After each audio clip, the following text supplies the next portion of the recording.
네, 안녕하세요. 김프로입니다. 오늘 코스피는 0.14% 하락, 코스닥은 0.25% 상승 마감을 했습니다. 엊그제 이제 방송에서 말씀을 드렸던 것처럼 요 날이었죠. 시장이 여기서 이제 반등할 가능성이 저는 매우 좀 높다라고 보고 있었어요. 올랐다가 내렸다가 전저점까지 밀어놓고 여기서 이렇게 반등하는 모습을 생각을 했는데 어제 오늘까지 해서 어느 정도는 반등이 좀 나와준 상황이고요. 오늘 우리나라 시간으로 10일 저녁 9시 반이죠. 밤 9시 반에 이제 CPI 물가지수 발표가 있습니다. 또 CPI가 어떻게 나오는지에 따라서 미국 증시가 어떻게 흘러가는지가 또 중요하겠죠. 그러니까 이벤트 앞두고 이제 조금 조정을 보여준 상황이기 때문에 좀 이렇게 컨센서스에 부합 정도만 해도 사실은 반등은 어느 정도 가능할 수 있지 않을까 그렇게 보고 있는데 지금 뭐 시장 추정치가 전월보다 오히려 뭐 반등할 수 있다. 전월 대비 생각보다 그렇게 많이 이제 CPI가 떨어지진 않을 것이다. 이런 정도로 일단은 뭐 전망치가 나오고 있어요. 실제로 어떻게 나오는지에 따라서 지금 그래도 한 3, 4일 정도 부진한 모습을 계속해서 시장이 보였기 때문에 그래도 시장 전망치에 부합하거나 조금이라도 좀 나은 결과가 나오면 시장도 반등을 좀 할 수 있지 않겠느냐 그렇게 보고 있고요. 물론 혹시라도 CPI가 뭐 전월 대비 반등을 해버리면 거의 한 9개월 연속 9개월인가 10개월인가 정도 연속으로 계속해서 이제 하락을 했었는데 또 반등을 해버리면 시장에 이제 조금 충격은 있을 수 있겠습니다. 아무튼 오늘 CPI 발표에 따라서 시장은 단기적으로 또 반등세를 이어갈지 결정이 되지 않겠나 그렇게 보고 있고요. 우리 증시는 2차 전지 관련주들이 그러니까 시장의 파이를 가장 크게 차지하고 있는 뭐 포스코 그룹주나 에코프로 그룹주들이 약간 지금 이제 반등세 정도는 보이고 있는데 큰 움직임을 보이고 있지는 않은 가운데 뭐 제약바이오가 바닥권에서 좀 올라오고 있고요. 오늘은 뭐 이제 뭐 시총이 그렇게 크진 않지만 화장품 섹터가 중국 관련주들이 반등을 일단 좀 보여주는 모습이고요. 여기서 다시 이런 식으로 정고점을 향해서 흐름을 밀어 올려갈지 좀 지켜봐야 될 것 같은데요. 일단은 시장이 이 21선 코스닥 기준으로 21선을 안착하기 전까지는 조금 그래도 보수적으로 보는 게 좋지 않겠나 싶습니다. 21선을 이렇게 올라와서 안착하고 다시 이렇게 돌아나가는 모습이 확인되면 아 그때는 여기 정고점까지 한번 땡겨줄 가능성이 있겠구나라고 생각을 하고 매매 전략을 짜봐도 될 것 같습니다. 일단은 초전도체 테마를 안 볼 수가 없습니다. 얘네는 정말 뉴스에 따라서 급등락을 반복을 하고 있는데요. 그만큼 지금 이제 초전도체가 맞냐 아니냐에 대한 어떤 진위 여부를 판가름하기가 사실은 힘든 상황이다라고 보여져요. 저번 이제 주말 같은 경우에 네이처지에서 초전도체가 좀 아닌 것 같다, 좀 회의적이다라는 의견을 내놨고, 그리고 월요일 날도 미국 연구진들에서 미국 연구소 쪽에서 초전도체가 아니다. 완전히 이렇게 확정 지어버리는 뉴스들이 또 나오기도 했었죠. 그럼에도 불구하고 신성델타테크는 자기 갈 길을 계속 갔습니다. 7일날 상한가 들어갔고 8일날은 상한가 근처에서 놀다가 갑자기 오후에 투매가 나오면서 이날이 아마 그 완전히 미국 연구진 쪽에서 초전도체 아니다라고 못을 박아버린 뉴스가 나왔던 걸로 제가 기억을 하거든요. 그러면서 급락이 나왔는데 수요일날 다시 상한가를 들어가는 모습이었고, 상한가는 아니었고요. 종가가 14% 정도 올라서 마감하는 모습이었고, 어제는 사실은 제가 얘가 오르는 것에 대해서 이유를 좀 명확히 알기가 힘들어서 일단 좀 지켜만 봤는데요.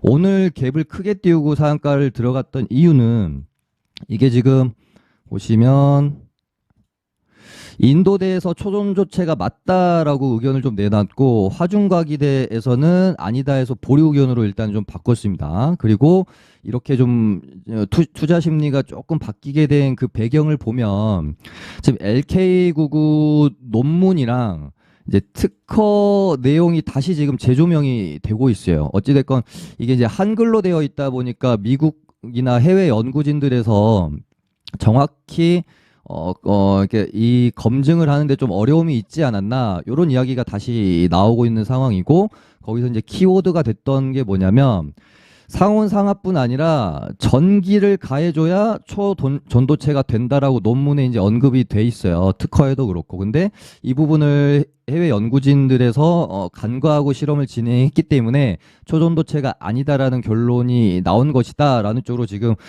다시 이제 그 시장 분위기가 좀 쏠리고 있는 거거든요. 그러니까 전기를 가해줘야 되는데 가하지 않았다라는 거죠. 그래서 이석배 이제 교수가 주장하는 거는 공급되는 전류량에 따라서 초전도성이 변화될 수 있다. 전류 공급에 따라 부도체, 전도체, 초전도체 다 가능하다.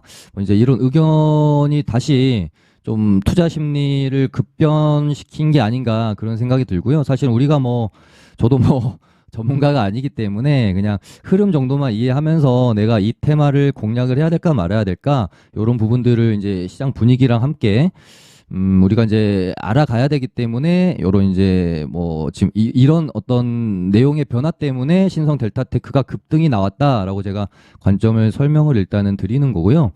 야, 이렇게 되면은 신성 델타테크가 8월 9일에 종가 대비 내일 40% 이상 오르면 얘가 매매 거래 정지가 하루 되거든요. 그러니까 내일도 급등이 나오게 된다라고 하면 매매 거래 정지가 되겠죠. 그렇게 되면 이제 또 신성 델타테크가 매매 거래 정지됐을 때 그 다음에 움직일 종목이 어떤 종목이 될지 우리는 또 찾아봐야 될 것 같고요.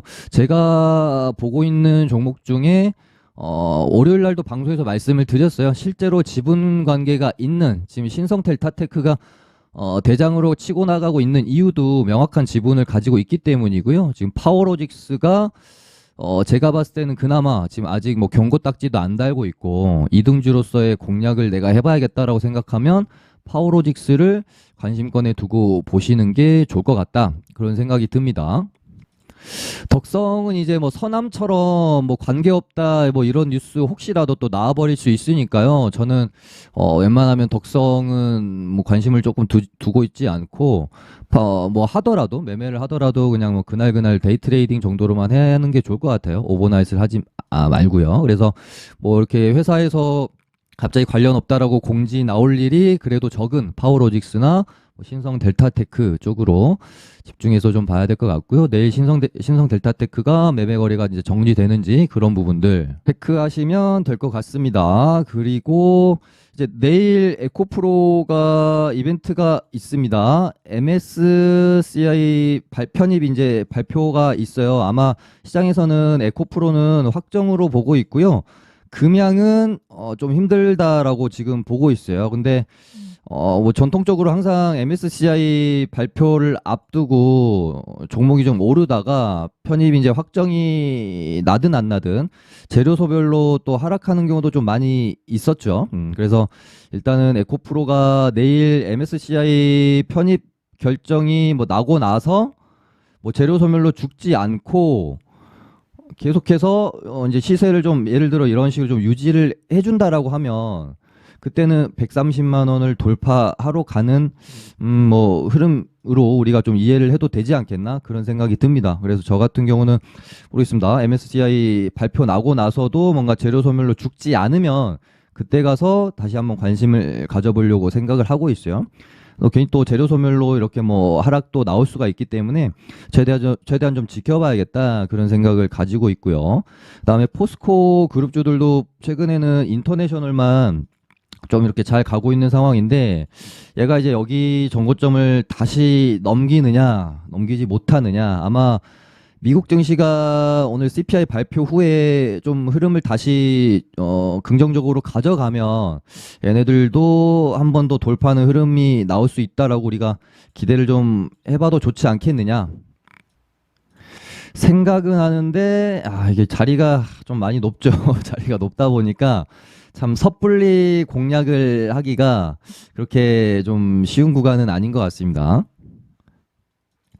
인터내셔널이 전고점을 만약에 다시 한번 넘기는 흐름이 나온다면 포스코 홀딩스도 요 정도 이제 구간 안에서 21선 눌림목 구간 안에서 이렇게 이제 돌아나가는 모습이 또 나올 수도 있겠죠. 그리고 뭐 다른 종목들도 거의 이제 비슷한 자리에 있어요. 지금 이제 기간과 가격 조정을 거치고 있는 상황인데 이런 추세를 돌리는 뭐 이런 식의 양봉이 나와주는지 어찌됐건 키는 인터내셔널이 정고점을 돌파하느냐 마느냐가 가지고 있는 것 같습니다. 일단은 포스코 인터내셔널이랑 같이 볼 애들은 홀딩스랑 DX 정도, 나머지는 흐름이 그렇게 좋아 보이진 않아서요. 아직은 그래도 21선 근처에 있는 애들 홀딩스랑 DX 그리고 인터내셔널 요 정도 보시면 될 것 같고, 금양이랑 리튬 관련주들은 아까 말씀드린 대로 MSCI 이제 편입 뭐 불발에 따라서 혹시라도 또 뭐 차익 실현 매물이 나오는지, 아니면 뭐 MSCI 편입이 되지 않았지만 추세를 잘 유지해주면서 오히려 또 상승하는지, 이런 것을 이런 흐름을 잘 지켜봐야 되겠죠. 그래서 금양이 만약에 한 번 더 흐름을 좋게 가져가주면 최근에 뭐 리튬 관련주로 좀 상승했다가 조정 구간에 있는 뭐 웰바이오텍이나 뭐 코스나인이나 테라사이언스 이런 애들도 좀 같이 봐줄 필요가 있을 것 같습니다. 그 다음에 반도체 애들도 굉장히 지금 잠깐 이때 8월 8일 날 한미반도체랑 이스페타시스 정도 뭐 반등이 나왔던 거 제외하면 굉장히 많이 빠졌거든요. 고점 대비 요렇게 한 일주일 넘게 지금 조정을 거치고 있는 상황 속에서 만약에 오늘 미국 증시가 좀 급반등을 좀 성공을 하면 반도체 관련주들도 어느 정도 좀 반등이 나와주지 않을까. 최근에 조정이 너무 많이 나왔습니다. 그래서 가장 많이 빠졌던 반도체 섹터가 또 가장 먼저 반등이 또 나와줄 수 있잖아요. 시장이 급반등을 해준다라고 하면.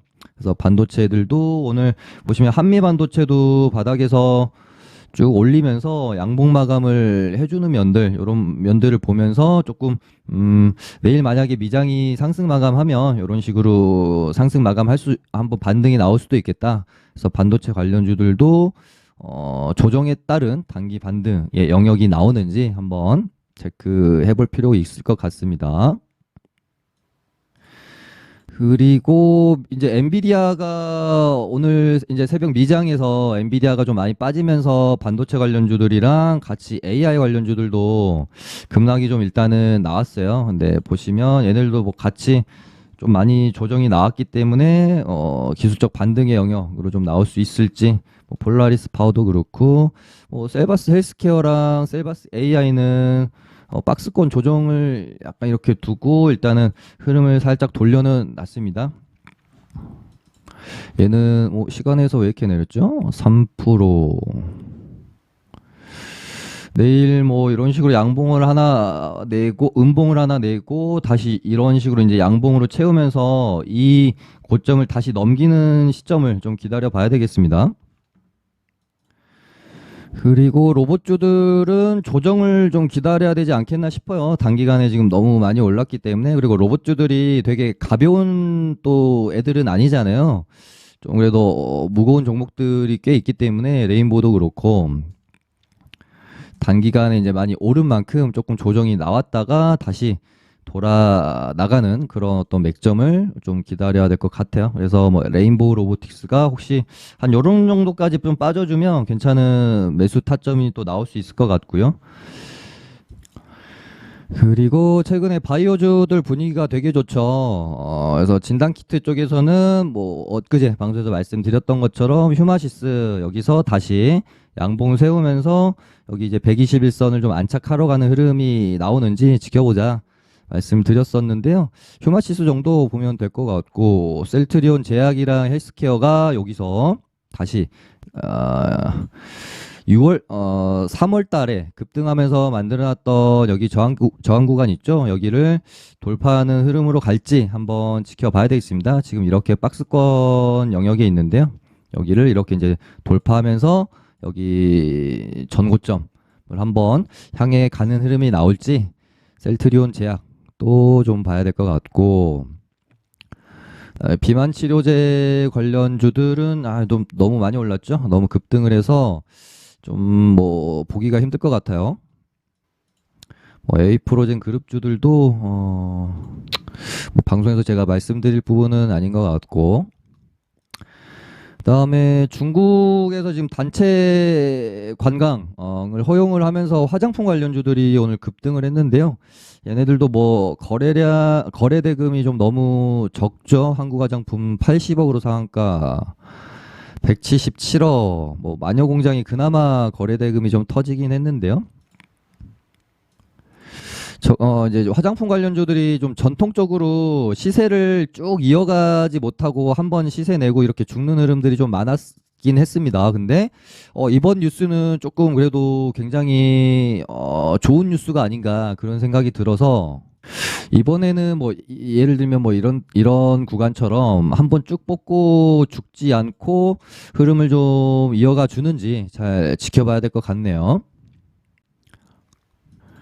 그래도 한국 화장품 제조가 1월 달에 급등이 나왔을 때처럼 이런 어떤 흐름, 뭐 급등 나왔다가 또한 이음봉 이렇게 눌렀다가 또 반등 나오면서 이런 식의 흐름을 가져갈지 한번 지켜보면서 뭐 이런 어떤 이음봉이나 상음봉 깊은 좀 눌림이 나왔을 때 잘 공략 타점을 잡아 보면 되지 않겠느냐. 그렇게 말씀드리면서 뭐 거의 대부분의 테마와 섹터 다뤄드린 것 같습니다. 네, 오늘은 이 정도로 마무리하도록 하겠고요. 좋아요 많이 눌러주시면 감사하겠습니다.